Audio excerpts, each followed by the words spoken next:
Greetings. This is Doc Ock coming to you live today on a bright new day, new shiny day like a new shiny dollar. Talking about a silver dollar, obviously. The green don't shine very well. Proverb for today: wisdom is like mushrooms that come after you have finished eating. In other words, too late. And that's a proverb from Nyasaland. And I did look it up today to see just where the heck is or was Nyasaland. And it's right over, where'd Malawi go to?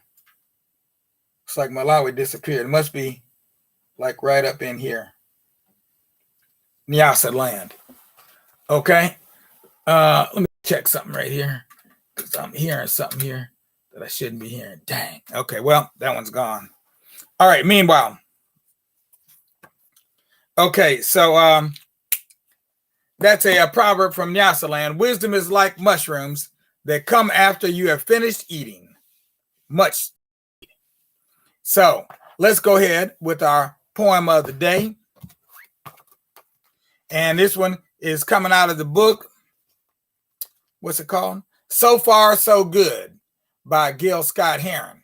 Okay. I've had this book previously and I don't know, misplaced it, lost it. I'm not sure where my other copy went, but I had to get me a brand new copy.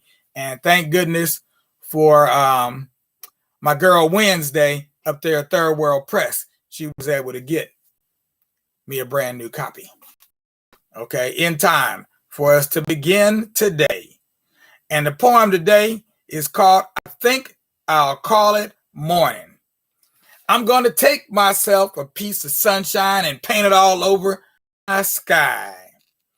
Be no rain, be no rain. I'm going to take the song from every bird and make them sing it just for me.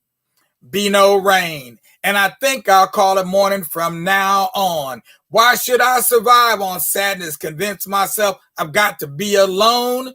Why should I subscribe to this world's madness? Knowing that I've got to live on. I think I'll call it morning from now on. I'm going to take myself a piece of sunshine and paint it all over my sky. Be no rain, be no rain. I'm going to take the song from every bird and make them sing it just for me. Why should I hang my head? Why should I let tears fall from my eyes when I've seen everything that there is to see? And I know that there ain't no sense in crying. I know that there ain't no sense in crying. I think I'll call it morning from now on. And I know right about now, some of us can feel those vibes coming from this scribe. We just finished doing a whole month of reading from vibes from the book by Straight Out Scribes. Okay. And before that, we had read vibes from the scribes, from the last poets. So we're going to keep on bringing these words of the scribes to you. Now, today, we're going a different way. This book here is by Tunde Adeleke. Tunde Adeleke. And this is from a collection of books. And as usual, okay, they've done the usual here with this particular collection of books. And this always sticks in my craw. I'm just going to show you so you can actually see it. I hope you all can see that there. Let me move it a little closer so you can really see what I'm talking about here. They divided Africa into 4 parts. You've got Central Africa, Southern Africa, West Africa, and East Africa. And all I got to say is, what in the hell happened to North Africa? Where did North Africa go? What, North Africa ain't Africa no more? So we'll come back to that part later. But it's just that was just an aside. So today begins our series. We're going to do a month-long series on the West. And we're going to talk about Black folks in the West. We're going to do it at our for the adults at noon, and we're going to do it for the children at 9. So for the children, I've got all kinds of books, some of which you see over here behind me, like this one here. This one's called True West. Check that out. True West. And you see Nat Love, otherwise known as Deadwood Dick. That's Deadwood Dick right there in the middle. And right over here behind him, that's Bill Pickett. And I believe that's Annie Oakley over there. So this book is going to bring out stories about black folks, black women, white women, some Chinese folks, okay? And we're going to destroy that whole little mythology they got going on there that white folks made the West. Now, that's how they showed it to us on TV. If we watch the Lone Ranger, that lonesome stranger that rides all over the place all by himself. Oh, you say what? He had somebody with him. Well, what was his name? Tonto? Oh, yeah, that's right. He did have somebody with him. Oh, so was he really a Lone Ranger? Huh. Interesting. Or maybe he was really just a lonesome stranger. But we're going to read about people like Bob Lemons. Very interesting story. Very interesting story. I love that story. And then we got another one about Bill Pickett over here. And we don't want to forget my man over here, Esteban. Okay. One of the great African explorers, the USA of the Americas, of Mexico. Okay. He was all over the West. He walked from Florida all the way over to Mexico City. And if you know anything about Mexico City, it's a long way from California, from Norte, California, which is the only California we really know, because there's two Californias. There's Baja California and there's Norte, California. Okay, there's two different Californias. One of them is on this side of, is north of Mexico. The other one is part of Mexico. And we're going to come back to that later. You'll see how that all fits into our story right here. But right now, in order to tell the story of the West, it's an odd thing. We have to go east to get to west. So we're going to go east all the way. I got a map in here. I'm going to put up for you to see here in just a second where that map go to. Got a map right here a minute ago. I saw the map. No, not that map. There was a better map than that one. Let's see. Because this map here, oh, yeah. There we go. Okay, so I'm going to show you two maps here. All right. So consider this an introduction to the West. I may change the title of this one. I called it Songhai, but I think I might change it to Introduction to the West, to the American West. Okay, in a way that you've never been introduced previously. Let's see, where that? Here we go, here. All right. And by the way, Tunde Adeleke, he's actually from somewhere in Nigeria, more than likely, because his name is like Baba Tunde. Okay, now, so the area we're talking about is back over here. We did a piece on this about a couple weeks ago. We did a piece on Songhai and the Mali Empire. But we're going back there. Again, you can see here on the map kind of about where we're talking about. And so we're talking about in this part of Africa. This part of Africa over here, the part that sticks way out like that. Okay.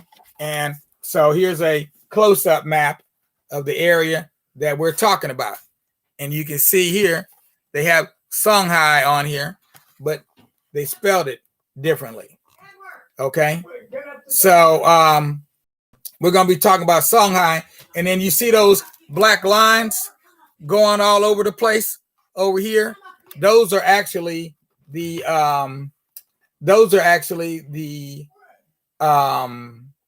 what do you call them? The trading routes, the trading routes that people went on all over Africa, all through the Sahara. So I know in the past, this is one of the ways that they separate North Africa from the rest of Africa. They always want to talk about sub-Saharan Africa as if the Sahara was some kind of barrier that kept us from moving back and forth across the land. So now I was listening to a, and I always had suspicions about this because it didn't make sense. It was logically, it just didn't make sense. It didn't click. That the instrument called the kora, which I'll show it to you at a different time. I won't show it to you today, but before the end of this week, I'll bring the kora and I'll show you what a kora looks like. And I'll show you the antecedent to the kora also, although ours is kind of broken. But the point here is that the most prominent instrument, one of the most prominent instruments in West Africa is called the kora. It's a 21-string instrument. Okay, very large gourd at the bottom and a stick that goes up the middle that the strings are attached to with a bridge that they go over. Okay, and that instrument, apparently, kora, one of the people that are from the area where it comes from that's familiar with it, says that the kora came from Ethiopia, which, just by way of the map, is, let me see here again. Yeah, there we go. There's our map. Ethiopia is thought of as being way over here. Mali and where the kora are at are way over here. So we're talking 4,000 or 5,000 miles from here all the way over to here. But that instrument is very prominent over here. We don't have, there is an instrument here similar, and they call, in Ethiopia, we call it the klad. So these areas are connected, and that's what I'm just showing you here are some of those connections. All of this, like I said, is going to come into our story because our story is about some Amazonians, some Amazon women. That's who we really want to talk about in this tale about the West. Is one of the most important things, the least talked about things, that one of the things you hear the least about. And I'll just show you a picture here. I may read some things, some parts of this book as well. But you see this woman right here? Now, we've been told about the Amazons for years, but what they've told us about the Amazons, you know, all the stories come from Europe. They come out of Greece and maybe out of Rome. But Southern Europe, they talk about these Amazons. But nobody's been able to prove that they ever existed in Greece or Rome or anywhere thereabouts. The only places that people actually said they saw Amazons, they experienced Amazons, that there was an actual history of Amazons, so to speak. Maybe it's more like an hour story of Amazons, is in Africa. And so this picture that you see here on the cover, this woman right here is in West Africa in an area that we now call Dahomey. Might call it something different today, but at one point it was called Dahomey. And you can see her here with the man's head in her hand after having separated the man from his head. Because these are true Amazon warriors, some of the most fierce soldiers in Africa were female. And they were fierce for a number of reasons. One reason is because they were dangerous. Another reason, they were hardened soldiers. So there's some sections in there where they describe these women and as they go through their daily routine, which consists of running over bramble bushes with bare feet. I don't know if y'all know what a bramble bush is, but just a very simple description of a bramble bush. Basically, you're talking about like a blackberry bush, you know, with all them thorns on it, except I can't guarantee that the thorns are them little bitty tiny ones. They may have been much longer than that, but these women were such hardened soldiers that they could run all the way up over them bramble bushes, up onto the roof of a building, and then jump off the building and still be able to kick you know what I mean. So, Amazons. All right, so that's where our story is going. But before I get too far ahead of myself, we're going to start on this book tomorrow, apparently, because it looks as though, yep, it's true. Our time has just about run out. So starting tomorrow, we're going to go into Songhai, and that will allow us to segue into the Amazons and bring us to an American caliphate. That's where we're going. we want to talk about an American caliphate, because our roots truly run deep. Our roots run very deep. You will be surprised by the time we get to the end of the month of September how much that has been obscured, obliterated,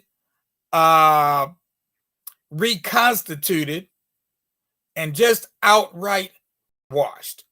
And I do mean whitewashed. When you see a black man being portrayed by a white man, and there's no mention of the fact of any of the other, all the other facts match, except for the fact that they have another person playing the role who doesn't look anything like that person looked like. That does become a bit of an issue. Okay, it does become just a bit of an issue. So at any rate, enough said. We'll be black tomorrow, or matter of fact, we'll be black tonight. And tonight we won't be quite so wordy because we're going to be reading some children's stories. You should listen to some of the children's stories as well, because all those stories are going to do is just encapsulate the stories that we are telling. Okay, I might have to start at a different point with the children's stories because I'm still waiting on another book. I've got another book coming that is going to really open your eyes. So in the meanwhile, peace out, y'all. Doc Ock at noon and 9, signing out without a doubt.